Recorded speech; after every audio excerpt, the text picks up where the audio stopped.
You just need to keep an eye on what is the most important thing right now.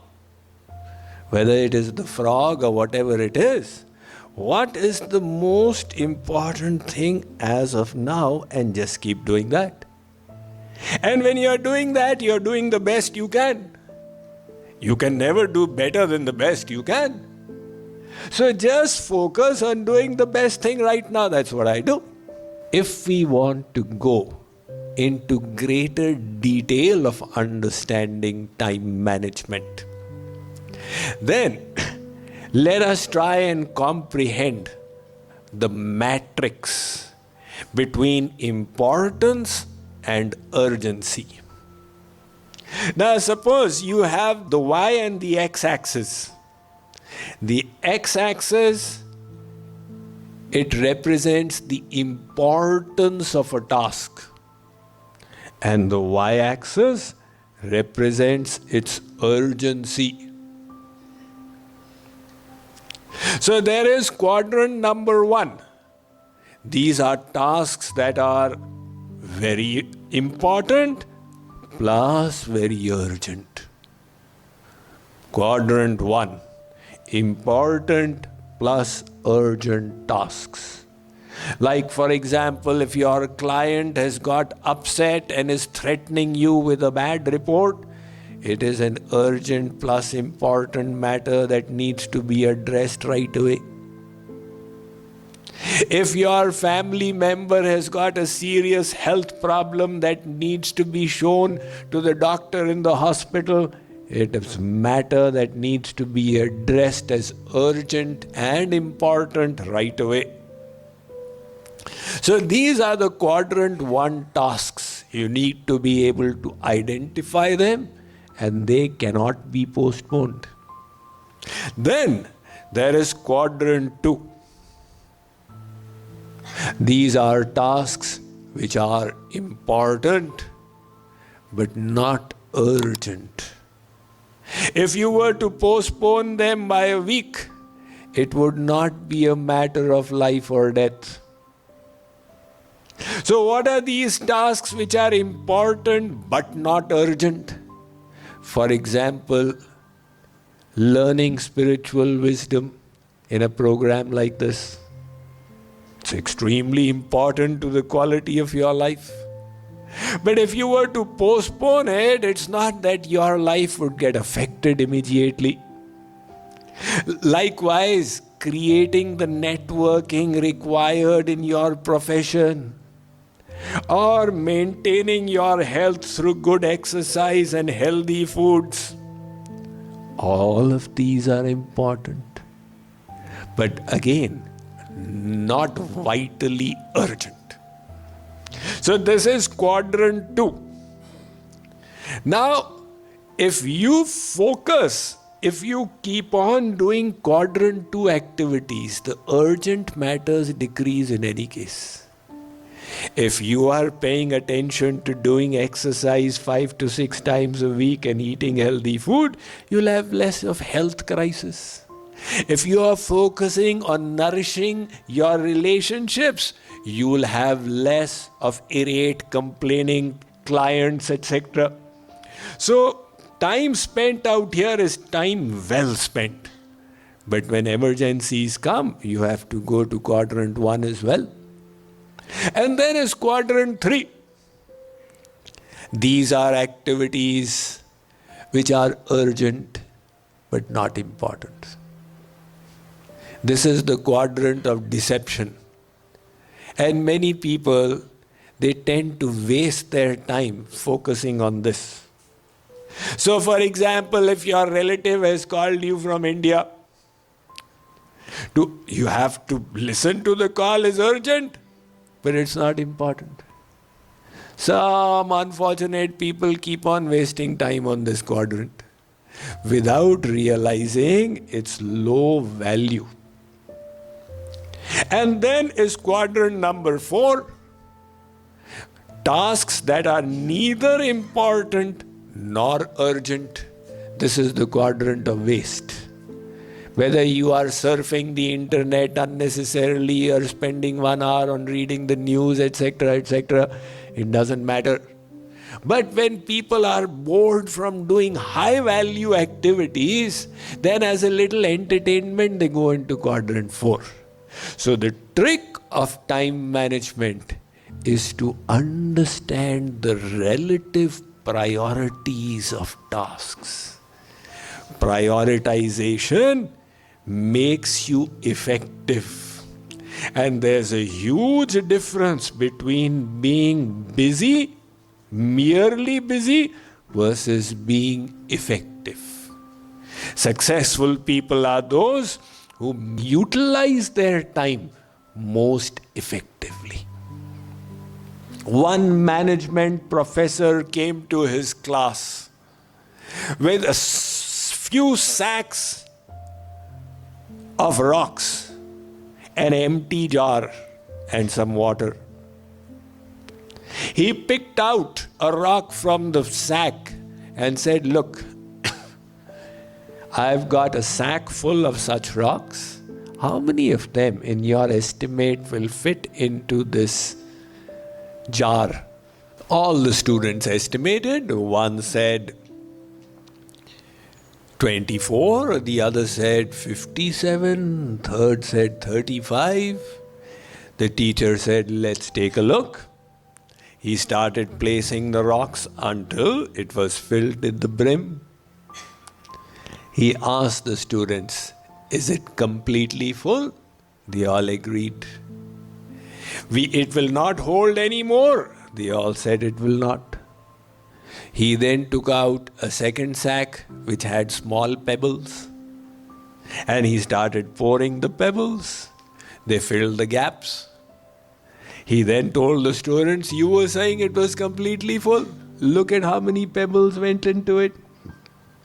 Is there now any scope to put any more?" They said, "Impossible." He took out a third sack which had gravel in it, and he started pouring in the gravel. It went into all the crevices until it was holding a whole lot of gravel as well. He said, "Is it truly full now?" They said, "Sir, the gravel has reached the brim. As far as we see, there is no more scope." He then took the jar of water and he poured the water in. So he said, "Look how much went into it." But the trick was that we first started with the big stones and then added the smaller and even smaller ones. If we had reversed this and started off with the gravel and then the pebbles, many of the stones would not have fitted inside. Likewise, in your life as well, you must understand what are the really important things. There are 5 key critical areas in your life that you must keep an eye on. The first is your health, because health is wealth. The second is your profession. If you lose a job, then what to do? And the third is your finances. The fourth is your relationships. Happy wife, happy life. And the fifth is your spirituality. Now, if any of these gets affected, then the quality of your life gets severely affected. So you need to address all of these. Divide your time sensibly between these to ensure that all of them are going well. And if a problem has developed in any of these 5, then at that time, that area becomes important. And you need to increase your time there. In this way, you properly utilize, maximize the utilization of your time.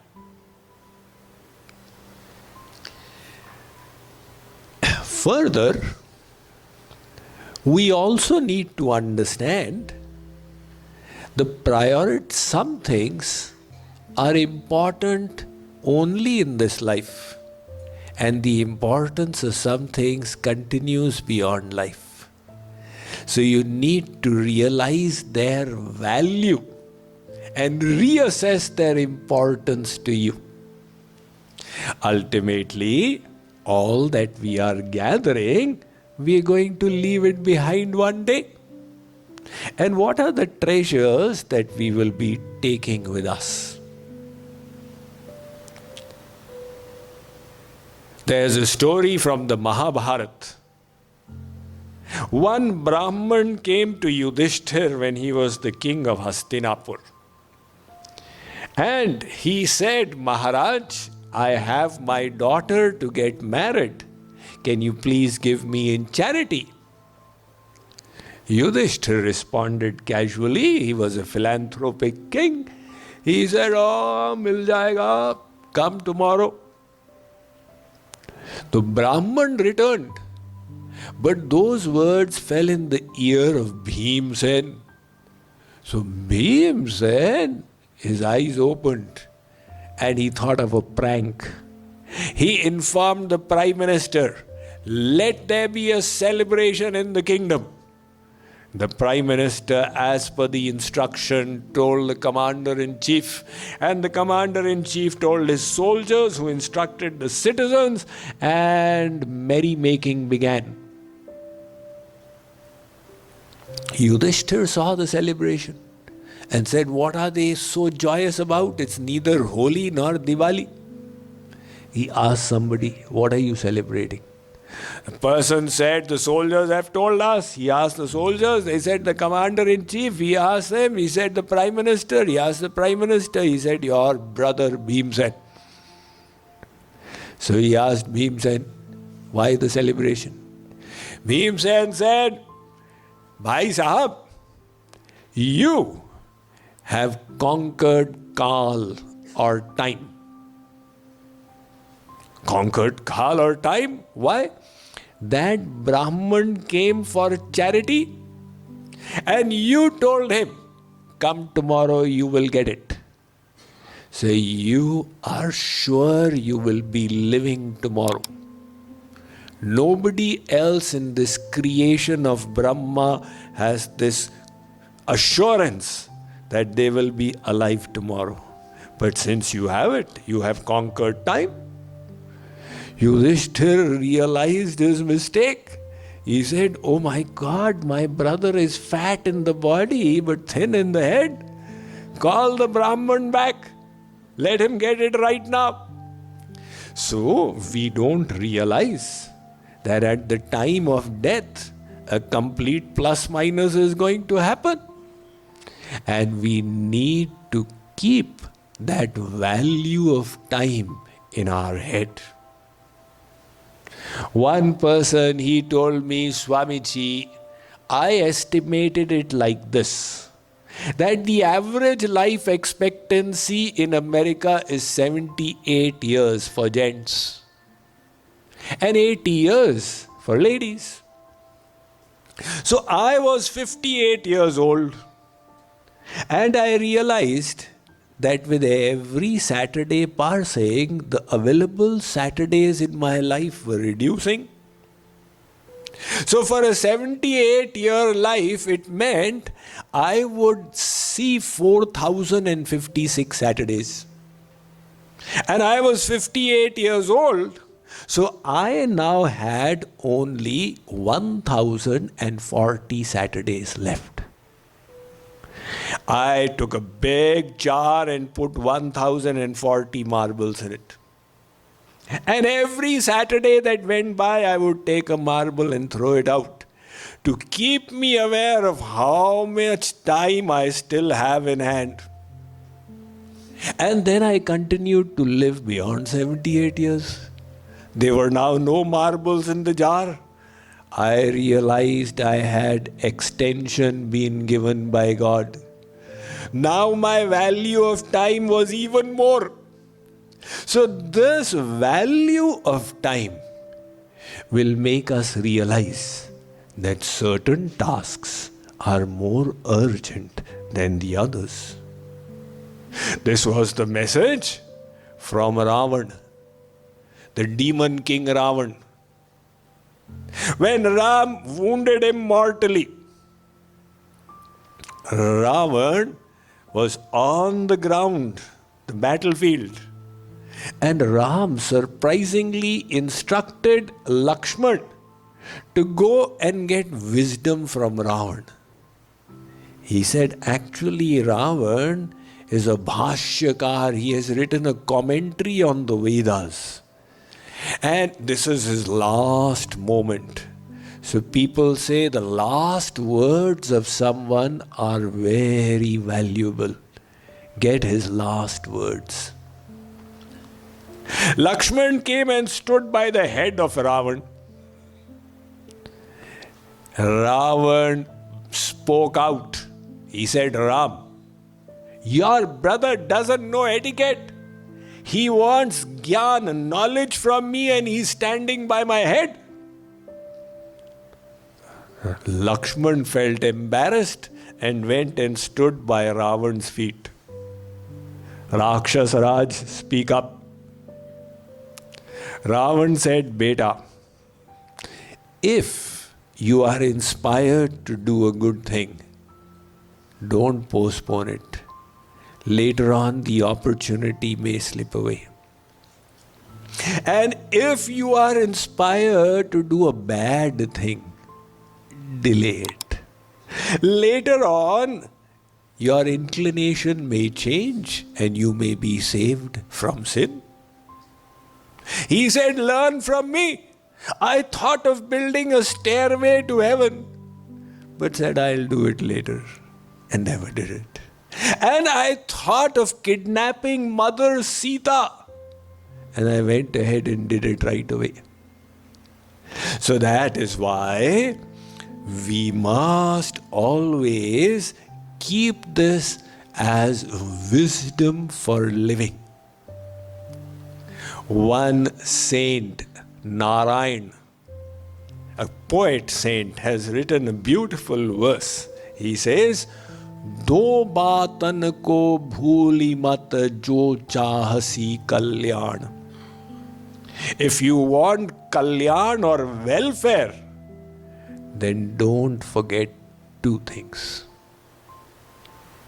So what two things? We should not forget God. That everybody knows. We should not forget God. But he says, Narayan ikmat ko duje Shri Bhagavan. First remember your death and then remember God. Why? Because otherwise we'll keep postponing. It's when we remember that time is limited, then we will enhance our speed. One person went to Saint Eknath and said, Maharaj, my mind doesn't stick in God. What should I do? Saint Eknath looked at him from head to foot and foot to head and said, you are talking about mind sticking in God? What I am seeing is you are going to die in 7 days. He said, die in 7 days? Oh my God, Maharaj, what did you say? Now he thought that this saint may be Trikaldarshi, who knows, he's seeing into my future and he's telling me I have got only 7 days. So Maharaj, this is a terrible news, what should I do now? Saint Eknath said, don't worry. Just resolve all your things and come to me on the 7th day. I'll tell you how to handle the situation. This man returned, and now his whole perspective was different. I have got 7 days. So things that were so important earlier were no longer important. Earlier it was so important that my car should be better than the neighbor's car, but now who cares? I'll be leaving the whole scene going. It was so important whether the Republicans win the elections or the Democrats, let them fight, forget it. So his whole perspective changed. All the hurts and grudges, forget it, I'm leaving them all and going. So on the 7th day when he came, he said, Maharaj, today is my last day. Please tell me, what should I do? Should I start saying Sitaram, Sitaram when Yamaraj comes? What should I do? Should I fall at Yamaraj's feet? Saint Eknath said, are you able to think of God today? Hari Maharaj, today my mind is running to the feet of God. How come it's happening like that? Because your intellect is thinking, today could be my last day. So Saint Eknath said, this is the secret. When I get up every morning, I think, God has given me another day to live. If today were my last day, what would be my priorities? And with that in mind, I live my life. So, my mind remains in God. Jagadguru Shree Kripaluji Maharaj has written a verse on this theme. Sada sochahu jane kab chin jaye tanu yah pyare. He says, always think, my body is temporary, it can be snatched away at any time. You will then value time and use it well. Narad ji has said, Kshanardhamapi vyarthena neyam. Don't waste even a moment. And Chanakya Pandit said, Sahani tanmah chidram samoha savimpramaha yan muhurtam kshanam vapi vasudevam na chintayet. He says the biggest loss in life is that one moment which you used injudiciously. That is the biggest calamity, the biggest waste and the biggest disaster.